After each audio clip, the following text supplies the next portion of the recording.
Before the video starts, I just want to tell you guys to please subscribe to the channel for more NBA content like this. I post 2 videos a week on all things NBA basketball, so if that's something you're interested in, I would appreciate the support. Also, please be sure to leave a like on the video. That helps a lot with helping this channel grow. Anyways, back to the video.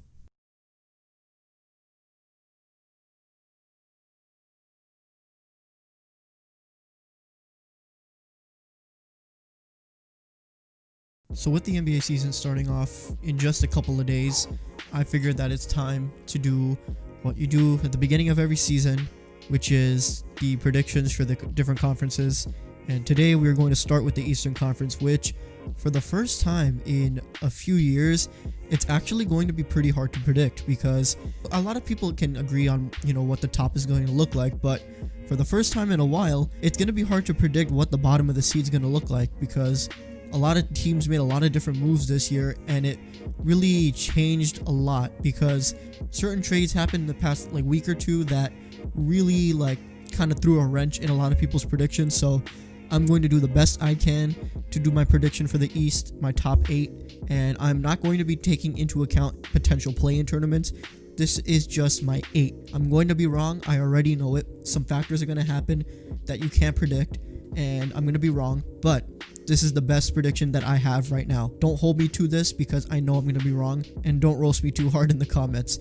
Alright, let's just get started. Here are my top 8 seeds for the East. So this one's pretty easy. The Milwaukee Bucks are going to get the number 1 seed again. They've had a really interesting offseason because they tried to get a lot of good players that, some worked out, some didn't. Bogdanovich, not being able to get him was kind of weird, but besides that, the Bucks are just a great regular season team. They've been one for the past couple of years, and I don't see that changing this year.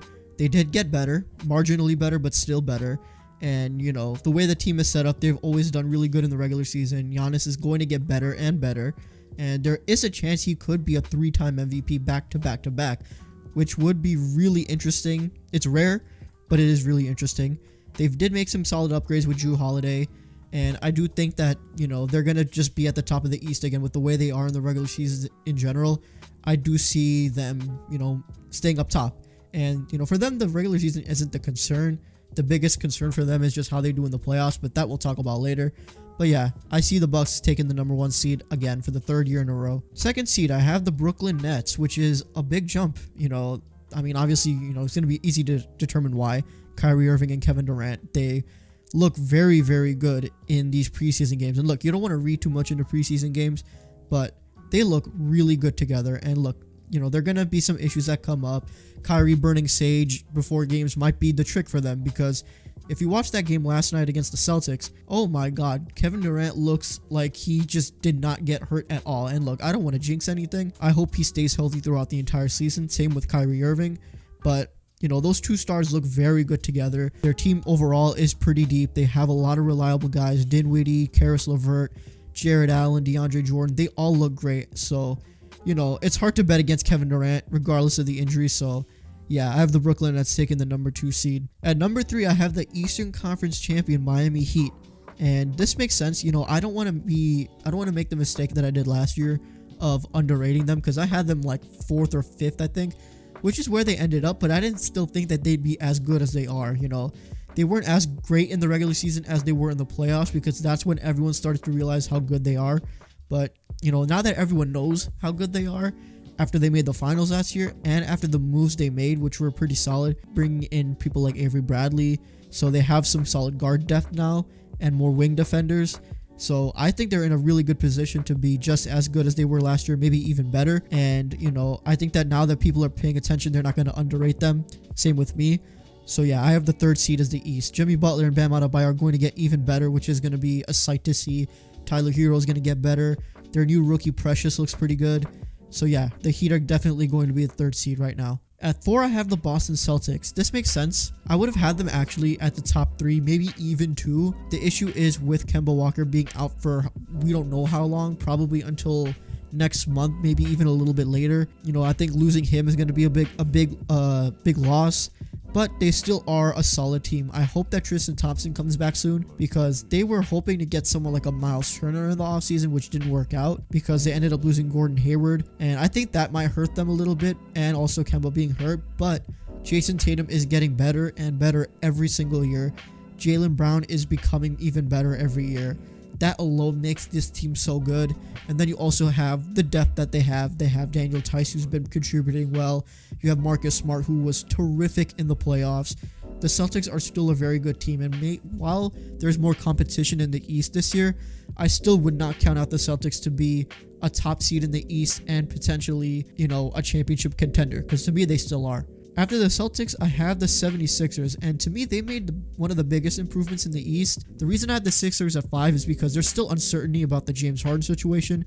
Apparently, Ben Simmons for James Harden is something that's being talked about. If that happens, if James Harden goes to Philly and you have a Harden-Embiid duo, to me, they're going to be top 3. With the way the team is assembled right now, and assuming that sticks and James Harden does not go, I have the Sixers being around the 5th seed. They did make some good moves. They are a more deeper team. They got Danny Green, they got Dwight Howard, and they got rid of Al Horford, who was a liability. So I think the Sixers are going to be in a better position. I just hope that Embiid and Simmons stay healthy, and if they do, then they'll be definitely a top seed. And same thing, the Sixers going deep in the playoffs would not be surprising. I just hope that they don't disappoint in the way that they did last year, because that was a real shock to a lot of people. But yeah, I have them in the 5th seed. At 6, I have the Toronto Raptors. Now, this might be a little bit of a surprise, and I might be reaching a little bit here because they did lose Marc Gasol and Serge Ibaka, who were huge for them. But I still think that the way the team is set up, you have the Coach of the Year, Nick Nurse. You still have Kyle Lowry, who is an all-star. You still have Pascal Siakam, who, look, everyone talks about how bad he was in the playoffs, and that's understandable, but he was still terrific in the regular season. And was this team overall? The fact that they managed to keep Fred VanVleet was also a huge win for them, and I just think they're going to be just as good, not just as good, but they're going to be still a solid team. And I think that because they lost Gasol, I think they're going to be a little bit, down, but I still think they're a decent playoff team without a doubt. When you have Kyle Lowry and Pascal Siakam and Nick Nurse, who is a terrific coach, you can't count the Raptors out right now. You can't. So yeah, I have them in the 6th seed. At 7, I have the Washington Wizards. Now, this may make sense because, with them acquiring Russell Westbrook, and I'll actually, even if John Wall was still on the team and you had Wall and Beal, I would have still put them at 7. But, with Westbrook, I don't see that changing as much just because of how competitive it is on the top. But yeah, the Wizards are going to be a playoff team this year, which is going to be good because they haven't, been that way in a while, partially because of Wall being injured and also Beal. But yeah, I think a Russ and Beal duo is going to be very, very interesting to watch this season. How they develop, how they work together, the way that Russ came into the team, the attitude he's brought, and the positive mindset that he has, the competitive edge that he has. It's something good for the Wizards to have. They have a decent young team. They have a good core. Beal is getting better. Russ is going to be a great presence for them. You also have Rui Hachimura, who was pretty good last year. You have Denny Advia, who has looked pretty damn good in the preseason. So you have a really young team, and then I think adding someone like a former MVP in Russell Westbrook, who everyone talks about as being, whatever. They've talked a lot about him in Houston, but people forget he's still like a really good player. He's one of the top point guards in the league. He's going to bring a positive energy. He's going to bring his incredible talent to the Wizards, and they're going to be a playoff team. They're probably going to be at the bottom, but they're still definitely going to be up there. At the 8 seed, now look, this is probably one of the harder picks to make, and this might be obvious, but there's just no guarantees with the way the East is right now. But I have the Atlanta Hawks. The offseason that they had was just like a big shock to everybody. I did not expect, and I don't think anyone really expected the moves to make that they did, and just how much better they got, because Trae Young has developed into a superstar guy. John Collins is pretty good, but then you also have Bogdan Bogdanovic, Danilo Gallinari, Rajon Rondo, Chris Dunn. You added a lot of great defense. You added a lot of great backups to Trae Young, who are going to be incredible on the defensive end. You're going to add better wing scorers and better defenders at that end too. You have a great big man in John Collins. You still have Clint Capella. So the Hawks are going to be a good team, and it might be tough. I think that the record between them and Washington and whoever gets the 9th seed is going to be like very close.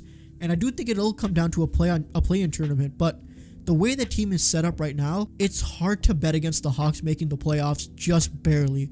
Just because of the way the team is set up, and just because of how young the guys are, how much better Trae Young is probably going to get, and then also the incredible amount of veteran presence that you have to pick up for the weaknesses that Young has and that the other young guys have. The Hawks are hard to bet against as a playoff team, so that's why I have them at the 8 seed. So yeah, here we are. This is my 8. the Bucks, Nets, Heat, Celtics, Sixers, Raptors, Wizards, and Hawks. Alright, that's going to wrap up the video. Thank you guys so much for watching. If you did enjoy, please be sure to leave a like and comment down below what you think about the Eastern Conference right now. What are your 8? Do you think I'm wrong? What do you see that I'm wrong or right?